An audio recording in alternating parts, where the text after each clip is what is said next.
Welcome to Influential Entrepreneurs, bringing you interviews with elite business leaders and experts, sharing tips and strategies for elevating your business to the next level. Here's your host, Mike Saunders. Hello and welcome to this episode of Influential Entrepreneurs. This is Mike Saunders, the Authority Positioning Coach.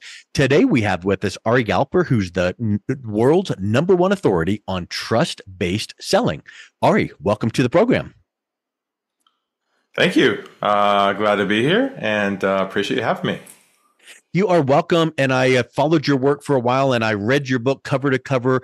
You know, a lot of people say in one sitting, but I think probably for me it was 2 sittings, but still it was a really quick read and chock full of great information. So I'm excited to learn from you today and your work with financial professionals. Get us started with a little bit of your story and background and how did you get into the industry? Yeah, so there's a story around this and how I created this concept around trust-based selling. Years ago, I ran a sales team in a software company. We sold the first online website tracking tools that collect user behavior through websites for sales conversion. And the big leads, the big whales, the big opportunities came across my desk. And this one opportunity came across one day, and I called back the contact, and they were with a huge company, multiple websites, big opportunity, and he agreed to a conference call with his CEO and his key people and myself to do a demo of our product. So I was pretty excited. If I close this one sale, it would double the revenue in one call. That's how big this was. So I was pretty pumped up. And the day finally came, Friday at 4 o'clock in the afternoon, went in the conference room, closed the door behind me. This is the early days where we had just a screen and like a speakerphone. And still internet, but we had the old school, like Star Trek looking speakerphones, like the corporate ones. And I dialed hit the tone, dialed the number in their conference line. My guy's there. He's like, "Hey, Ari, how's it going?" I said, "Good." And he says to me, "Ari, let us tell you who's in the line with us today." I said, "Great." Next thing I hear is, "My name's John. I'm CEO." I was like, "Ooh, this is good. Good person to be there." Yeah. "My name's Mike. I'm head of global IT." Perfect. "My name is Julie. I'm head of marketing." Perfect. I mean, everybody on this call, wow, Mike, was a decision maker. Like, if it's going to happen, it's going to happen today because we're all there. So I then started describing myself and what we do. Then we gave them a demo to show them live on one of their websites, live tracking to see the visitors going from page to page. And we all log in together, and I start showing this to them. And they're like, I hear these noises on the phone call, like, wow. This is amazing. This is great. I can't believe we can see this information. This is all early days, you know. And they start asking me all kinds of questions. How does it work? How do we install it? How do we deploy it? And of course, I had all the answers. I was competent technically. Yeah. I was answering questions. There was so much chemistry on this phone call. It was like a love fest on the phone. You know what I'm talking about? Yes. When it's just so much chemistry going back and forth. They're asking me all the right questions. I've got all the answers. I'm saying to myself, this is a done deal. This is so good. I was like high-fiving myself, you know. I was like, man, there's so much chemistry here. They like me. They love the product. They're all there. An hour goes by. At the end of the meeting, my guy says to me, Ari, we love this. This is great. Look, give us a call a couple of weeks, follow up with this, and we'll move this thing forward. I was like, yes, thank you, God. I was so excited. I was like, man, this is so good. And so I said my goodbyes. I took my arm and I reached for the speakerphone on the table, and I'm reaching for that off button. As I reached for the off button, by complete accident, now by divine intervention, I hit the mute button instead of the off button by accident. And a small click happened, and they thought I hung up the phone. In that split second, I said and they started talking amongst themselves, thinking I had left the call. Oh, now we're getting real. Exactly. So I said to myself, what the heck? I'll listen to this for a couple of seconds. I pulled my thumb back, and they started talking amongst themselves. Now, you would think that I'd hear things like, what? Positive things, right? Yeah. Like, hey, we like this, looking good, this is amazing. But here's what I heard verbatim, word for word. I'll never forget it. It's why we're all here today. They said this. They said, we're not going to go with him. Keep using him for more information. And make sure we shop someplace else cheaper. Knife in heart twist. Mike, I was in a state of shock. I could not believe it. After all that, and I snapped out of it. I hit the off button. I looked at the wall in front of me and I said to myself, what did I just happened do wrong? Right. I am competent. I'm friendly. I wasn't pushy. I was educational in nature. I did everything I was taught to do by the gurus. I was built a relationship with them. I did everything right. Now, why were they not comfortable telling me the truth? Why did this even happen? How did this happen? Yeah, because if you think about it, all of those bigwigs with all the power there, they could have easily said, hey, thank you so much for your time. We're not going to move ahead because boom, boom, boom. And they would have known they could have just crushed you right there. So did you ever figure out, like, what are the 2 bullet points of why did they say that? Well, my realization from that experience changed my life. I realized that selling has become a dysfunctional human behavior where either one or both parties aren't comfortable telling each other the truth. I realize what's going on in the market is it's like 2 ships in the night passing each other, never connecting. And I asked myself, why were they afraid to just tell me the truth? And for multiple reasons, hurting my feelings, whatever. And this problem occurs every day right now, deep inside the financial advisor industry, where advisors meet with new clients. They build a rapport with them. They educate them. They get to like them and know them better. At the end of the meeting, they say things like, I want to think about it. I'm not ready yet. Send me information. Follow up with me. And they lose the people. And I'm saying to myself, I got to help fix this problem for financial advisors. And that's when I invented my approach based upon trust-based selling that's now evolved into what I call the one-call sale, where it's a mental model shift from a financial advisor to financial doctor, where you don't give advice, you don't educate, and you do not give value, which is, I know, so contrarian to the entire industry that grew up in the world of know, like, and trust selling, which came from the 80s. We were taught to get to know someone. Once they get to know someone, they like you. Then if you like you enough, they'll work with you. Well, that was great when the industry was not commoditized. And you're one click away from your competitor, and they can find all that quote unquote value online. You might think I'm teaching, I'm educating, I'm being their advocate, but in reality, they just found it on 4 Google searches, and you're just saying the same thing. So what's the illumination there? How do you become that financial doctor and not give away the value and still hold control? You're right. Information and value has now been commoditized. And on top of that, if you attempt to educate them on something, they will view it as persuasion, as you attempting to convince them of your way, which builds distrust. Remember, the market now is shopping you. You are being shopped by somebody. You're a commodity. And you got to wake up to realize we're now in a commoditized world. And if you're selling the old way like you always have been, and we're now in a new market, if you don't upgrade your thinking around this, you'll keep losing high net worth opportunities that never convert. And want to think about it, you'll be chasing ghosts the rest of your career. So the way I fix this problem is compress the sales cycle for multiple meetings and steps into one meeting, where it's a doctor-patient metaphor, where the goal of the meeting is not to get to know them at all, or for them to get to know you at all. It's not a love fest. When you met with that surgeon, did he ask what you did this past weekend to get to know, like, and trust you?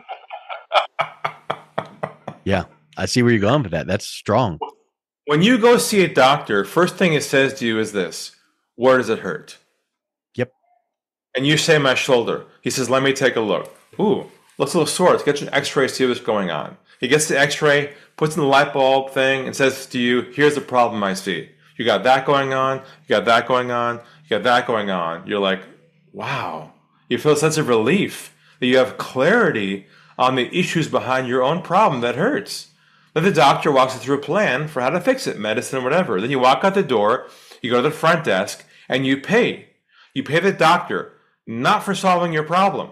It still hurts, but only for clarity and a path to fix it.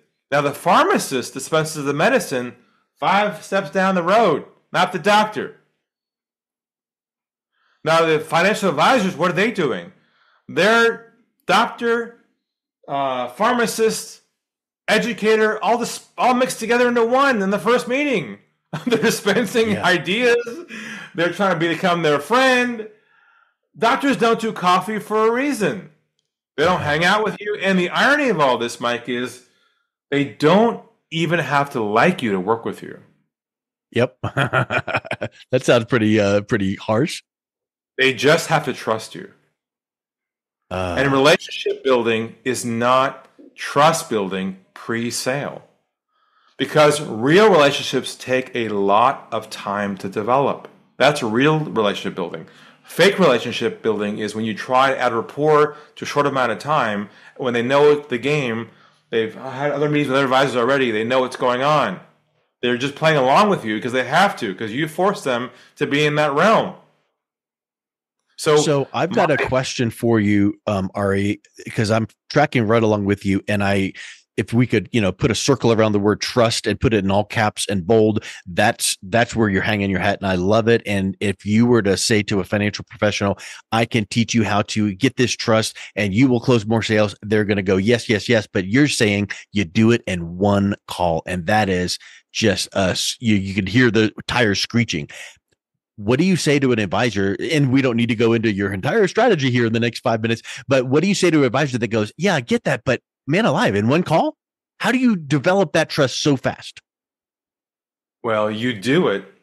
By the way, this is the question I get every time because no one believes it. Yeah. So it's not like your question.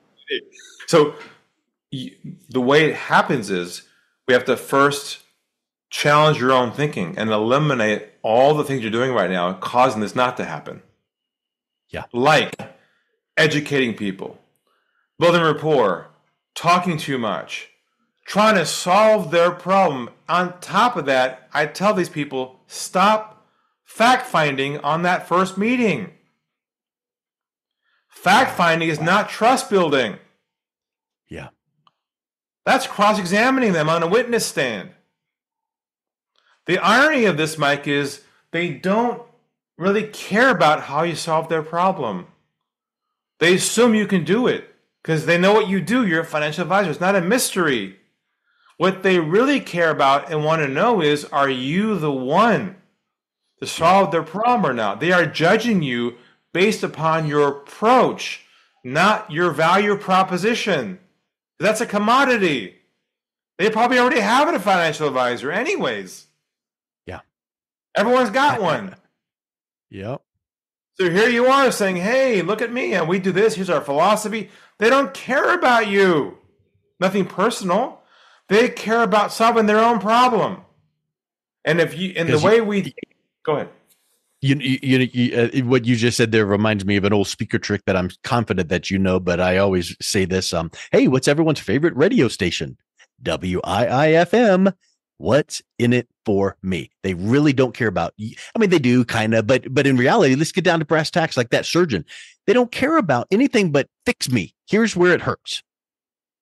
Here's where advisors get confused about this.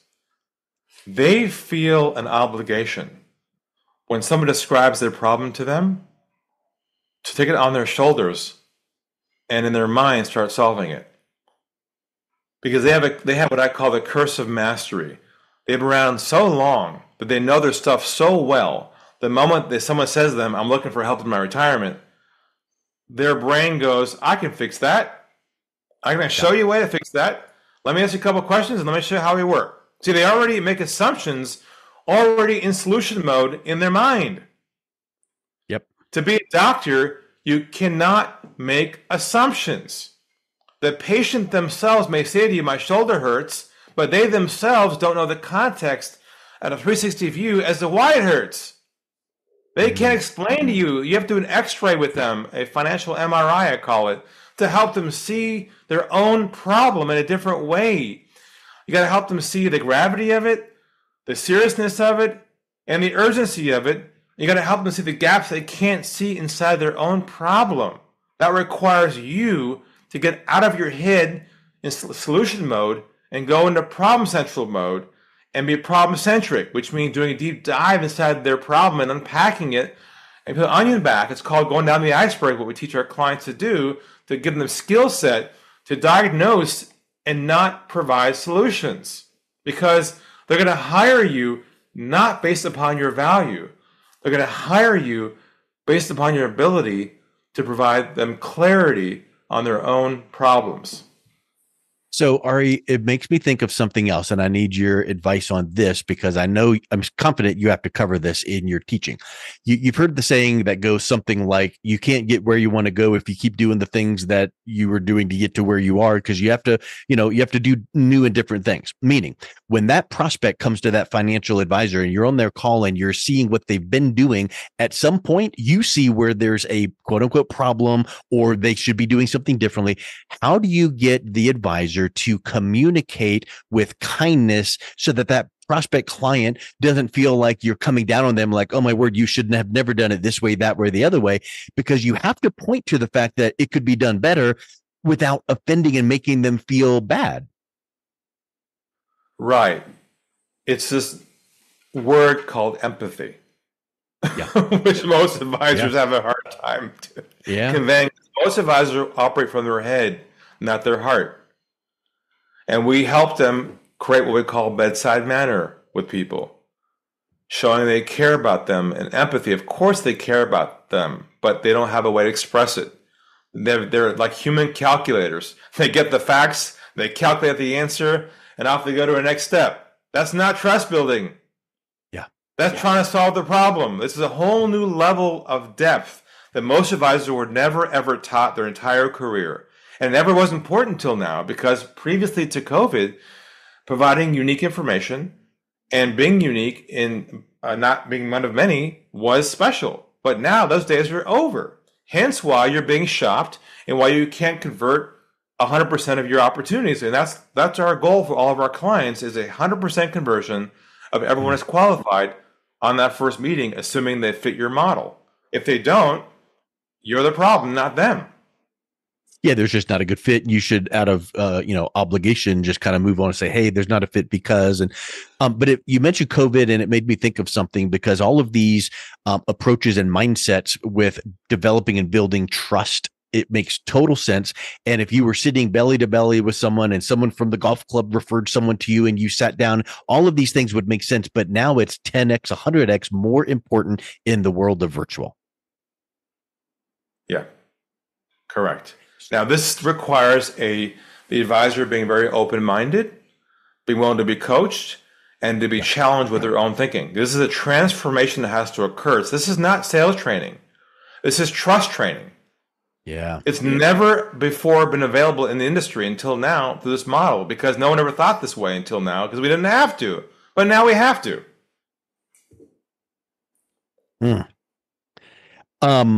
Well, so let's kind of think about this, or let me ask you this question. I think that whenever someone hears mindset shifts and all that, it makes me think of the old saying, what's easy to do is easy not to do. So probably when you are teaching and coaching your advisors this one certain thing and this technique and that technique, it's not like, oh, I've got to spend 9 years mastering it. It's not a hard thing to do. It's easy to do, but it's also easy not to do. How do you get them to realize the gravity and actually put it into action? Well, first of all, you're right in that this does not take a lot of effort to do or learn. It's not a long-term process. It takes about 4 weeks. That's about it. It's a quick intervention, in and out. We know how to strategically help the advisor understand and see for the first time, to become aware of their old conditioning and their old behaviors getting in their own way. Once they see that, they go, oh, got it.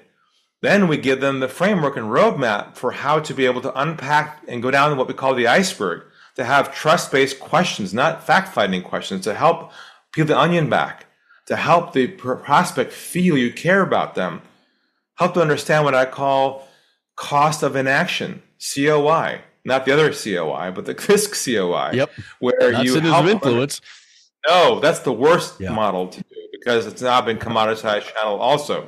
But the point here is you got to help the prospect see what it costs them not to solve their problem. You have to help them see the urgency of the issue, and you have to wait until they say this to you. How can you help me? Yeah. That's when you know you're at the bottom of the iceberg. Then we walk you through a visual tool called Roadmap to onboard them. And once you see how simple this is, then that's why it takes a very short amount of time to make the shift. And you can test it live with live people and then get the result and the ROI like literally instantly. Yeah. And here's something that I would suspect if we were to overlay your framework over the traditional air quotes sales training, where it's, rapport, all, where I'm going, rapport building and, hey, where do you feel this is, where do you want to be? Where are you at now? Oh, here's the gap, and then put a stick in that and really amplify that. Oh, it doesn't feel good, does it? That gets to be to the point where people are like, this just feels so disingenuous, and it's just not me taking people through that. Is your framework and process a free-flowing, comfortable conversation where advisors would feel like I could do that? This is about being purely authentic with who you really are and caring about people. Yep. And this came from my son, Toby, who has Down syndrome.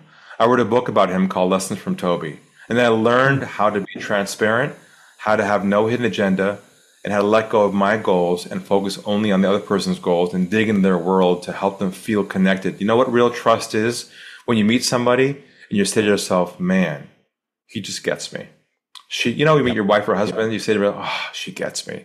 That's what real trust is. That's what Toby does every day with people. People connect with him because he doesn't have a hidden agenda or a mental model where to bring someone next. And that's what I base this on. So this is about pure authenticity, being honest and open with people and letting go of your old conditioning and being free to be yourself.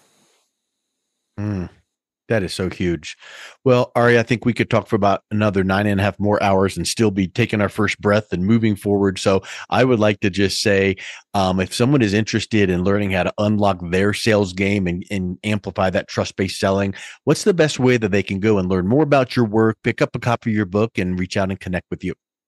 The best starting point is to go to my name, arigalper.com.